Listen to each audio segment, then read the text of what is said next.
I still get goosebumps about it because this will stay forever as a memory. Everyone went completely crazy. It sounded like a football stadium in there or something. That was insane.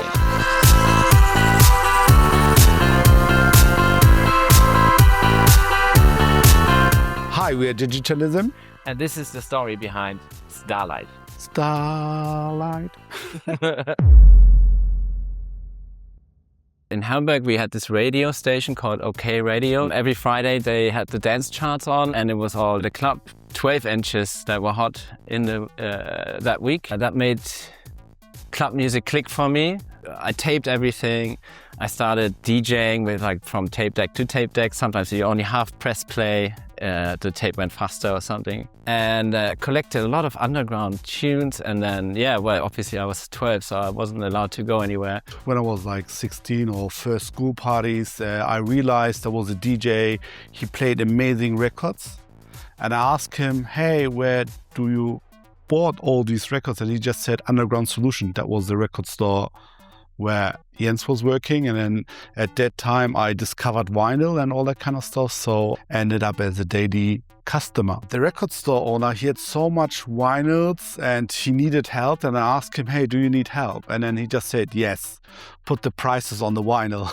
Was the price machine. I was working there in the afternoons because I was just about to finish school and starting uni. We started talking and showing each other records, and we basically saw each other every day. And then our boss from the record shop, he kind of threw us together as one kind of duo almost, because we were the juniors. Usually Jens was supposed to DJ with another worker, but he got sick, so I replaced him and it worked really well. It was a very natural segue, and we basically took over the shop after a while, and people would come to us and oh, do you have the new hot this and that record or something? We started making music on this very primitive machine, but then eventually we did get a studio in a World War II bunker in Hamburg with some friends. We lost Seven Nation Army, so we just said we need our own version.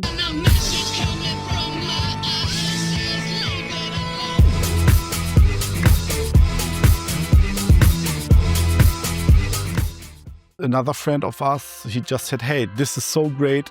Let's press it. And then we did tons of records, and it was really funny to do something. And then you've been in a warehouse and putting it for the customers, like for the vinyl shops in their shelf to send it out. They asked us to do another vinyl on top on this. And then we came up with Idealistic. It got bigger, and all of a sudden, of course, we started having a friend who managed us. He sent a few stuff out. It was still old school. There was a phone number on it, and our old manager got the text message like, hey, we are playing Idealistic in Paris. Everybody's going nuts. We need to sign this on Kitsune. Digitalism sound is electronic, it's independent, it's punk. Yeah, it's punk attitude as well. We use very loud sounds, loads of compression. It's quite rough and edgy. I remember more back in the days when we played Starlight instead how we made it. It's really funny. It's there's really a gap. I think it only had 4 or 5 tracks in the project. The first thing that we had was probably the guitar.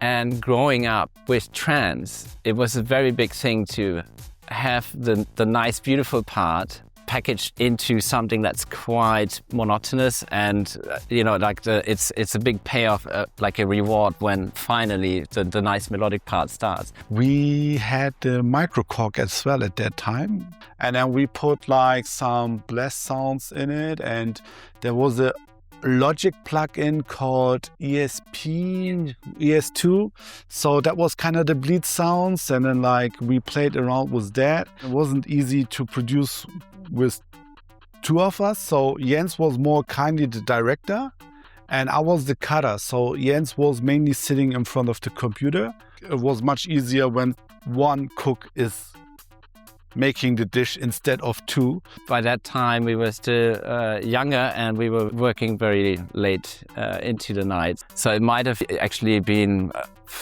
just 1 or 2 days, and we had the tracks. It's one of those where you make all this music and you don't even know that you have the track. You just have a new something, oh, maybe we can play it next weekend or something.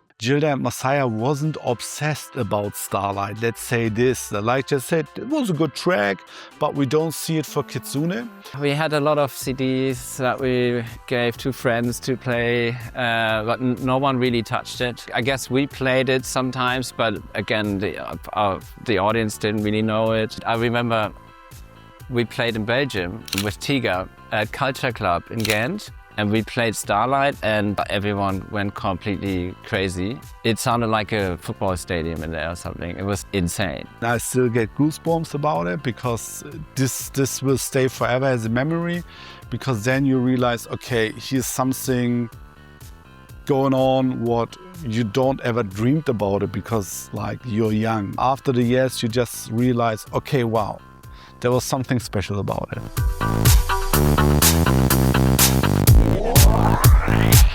Our first manager and friend, he just said, hey, wait, I have another great idea. It's Miami Music Conference. Let's look for a PR company.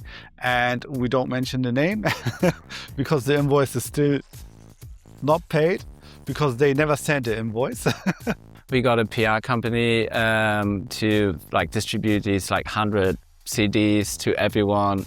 And Pete Tong had one of those and he started playing it. The rest is history then, I don't know.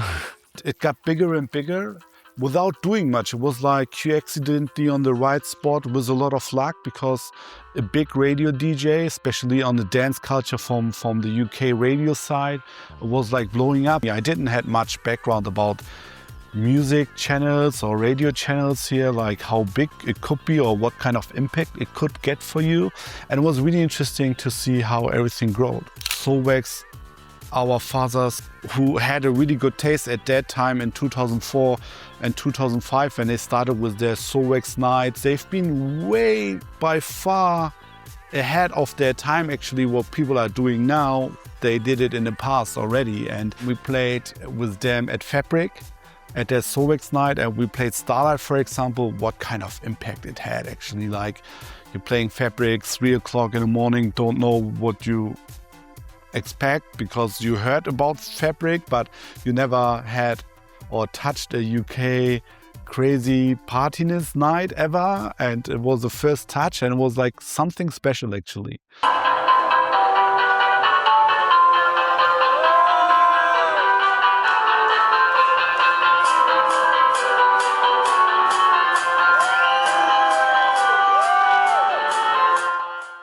We never get bored of playing Starlight. Also, that's why we made so many different versions of it. Whatever the occasion is, there might be that version or this or that. So we always have a repertoire of, I don't know, it must be like 20 or more versions now. It never really gets boring. It's still epic. We still love it. I mean, the biggest compliment is if people react in a positive way to the music that you make. First of all, we make the music for ourselves. It's like, that's how we channel our emotions and thoughts. Then there's the interactive layer, and if they show a very nice reaction to what you made, that is the biggest thing for us. It's just amazing.